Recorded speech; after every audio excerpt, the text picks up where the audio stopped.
these final thoughts, if you will. Those of y'all that have tuned in with us throughout the season, we'll have some more content in Atlanta, so this is our final thoughts in a live capacity for you, at least when it comes to our Thursday show on the meetup that will be Ohio State Notre Dame on Monday night. For all the marbles, man. For all the marbles. Got marbles in my mouth as I say that out loud. But with that being said, when I talk about Ohio State, my final thoughts, Cato, I got two takes. One is I have a very difficult time believing that one individual is going to beat Ohio State. Like, as good as Jeremiah Smith is, as ridiculous as his run has been, the Texas game to me makes me believe that, okay, there is a blueprint out there. There is a world where this Notre Dame defense, as scrappy as they are on the back end, top 5 in America in yards per pass allowed per game or yards per game allowed period through the air. I think that, I don't know if they take him away, but I do think it's a thing where it's got to be Egbuka, it's got to be Henderson, it's got to be G. Scott, it's got to be all these different weapons for Will Howard to where kind of potluck style, kind of death by 1,000 cuts, if you will, with what they do offensively. So I'd be shocked if we saw the Jeremiah Smith explosion for 3 touchdowns. That's not me saying I'd be surprised if he had a good game. I would just be surprised if it was Jeremiah Smith was the only guy that could beat Notre Dame, and that's why they won the football game. Your thoughts on that? Yeah, I think they really flexed their muscles last game. The fact that Jeremiah Smith had 1 catch for 3 yards and they were still looking like pretty much a well-oiled machine on offense until Texas kind of started holding their ground up in that run defense. But I agree with you. We're obviously going to see something between that probably and the Rose Bowl explosion and the explosion in the Tennessee game. And I think it just speaks to the weaponry of this team. I think one of the fascinating things to talk about that we talked about this week from a matchup perspective is Notre Dame and that excellent secondary that's banged up and really answered the call to action and played great throughout these playoffs. Are they going to be able to play man coverage against all these guys? I think it's been made very clear that Ohio State has enough guys over there. The fact that Cardinal Tate's your leading receiver last game, he steps up to play. You have Ibuka. You have the running backs out of the backfield as well, getting involved in the pass game. There's a lot to account for.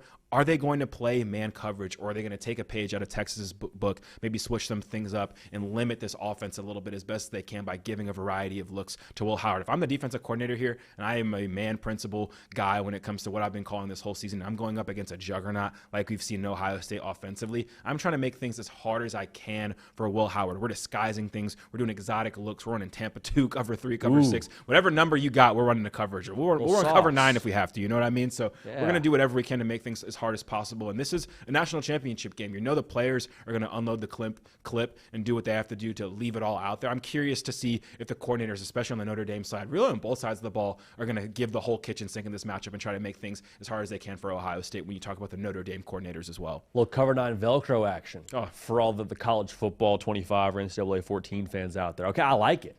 Dial it up, Cato. Dial up a little coverage action. I love that. My other take on Ohio State, if Ryan Day and Ohio State do what they are expected to do on Monday night and cover that spread and they beat Notre Dame, I think that Ryan Day should have a clean slate with the Buckeye faithful. Now, I think this is classic forgive, don't forget. Like, I'm not saying it's okay if you lose to Michigan for the 5th time in a row, but I also think with the gauntlet they've had to go through, we talked about on this show a lot, Caden, there's got to be some like, hey, the Michigan thing sucks, but we just won a national championship, and we have Ryan Day in a large way to thank for it. The talent's there, of course, all that's there, but to put it all together and to pivot the way they've pivoted over the course of the last several years to get to this spot, I think he needs to have a clean slate with the Buckeye fans. I'm not saying it's all sunshine and roses when they play Michigan the next time, but I do think it's got to be like, hey, we're good. Or are we feeling great about Michigan? But no, we're good, and the slate is clean as far as we're concerned. Jumping into next year. No bad vibes. It's great that you want that, JD, but I think expecting it is just there's no way to expect that's going to happen next year. I don't think so, man. I think they could win the national championship game the same way Georgia beat TCU a couple years. But when we get to that last game of the regular season, and then in back they have the pen where you look at it and erases the memory. I don't think there's fans in Columbus. There's fans in Columbus that just wouldn't work against. I think you could hit them with it 1,000 times. Yeah. You could hit them with it 4 times to forget the last 4 losses against Michigan, and it's not going to happen. I think that game. There's some sickos out there in Columbus who would rather take a Michigan win over a national title. I genuinely feel like it's one of the few fan bases where it means that much.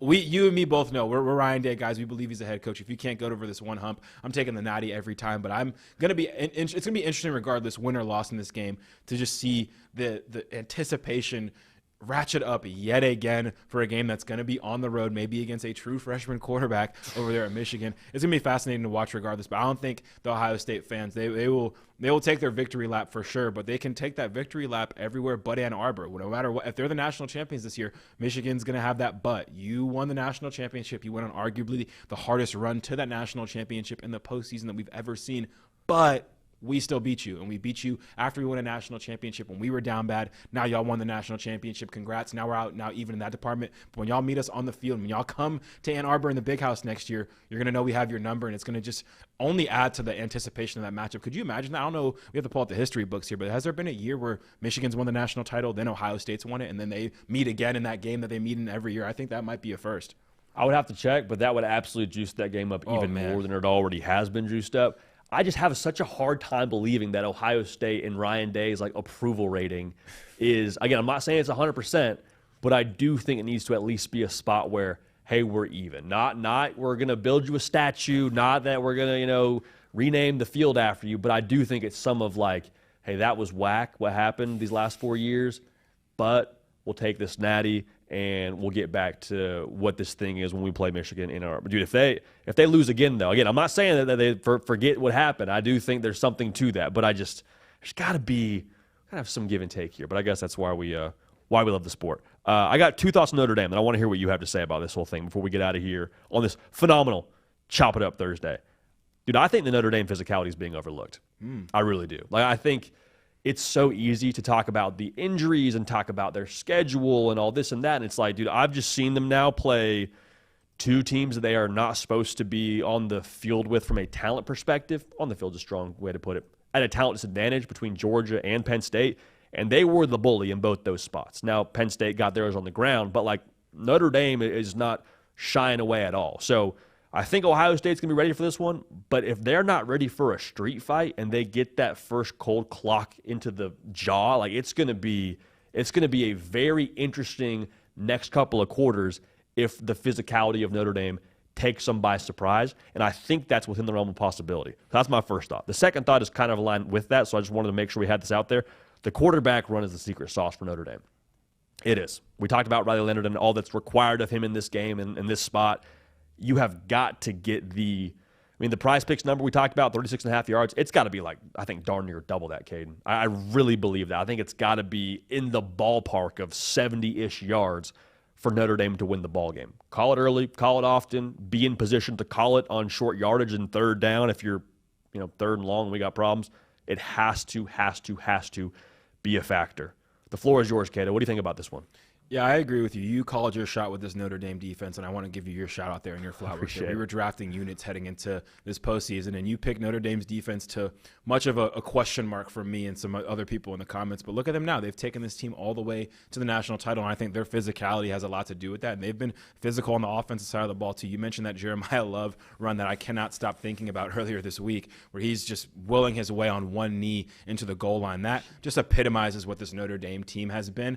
The question is going to be, can that be enough to make up for the talent gap in this game? They've been able to do it the last two games in this college football playoff. I just don't think it'll be enough in this one. I think it might be underrated, but I think this might sound crazy, but I think even though Ohio State physicality has become underrated just because that's the major talking point we can have with Notre Dame. We can talk about, hey, Ohio State's more talented. They throw for more yards. They pass for more yards. Their defense is even better. Every area of this game, Ohio State checks the boxes as far as winning the matchup. So because of that, the narrative around Notre Dame has been about those intangibles, the physicality, the discipline. But I think that's almost taken away from the fact that Ohio State has had that too in this run. And I think that's the reason why they beat Texas. That defense is flying around. The defense I drafted, at least, in that draft that we did. And I think their physicality has almost been slept on. You talk about those guys up front are absolute monsters. We talk about how many defensive guys are on that side of the ball. Maybe all 11 will end up getting drafted eventually, whether it's between this year, next year, and the year after that. But I think because of that, these guys aren't these prospects because they don't have effort, because they don't play physical. They have all those things too. And that's why I think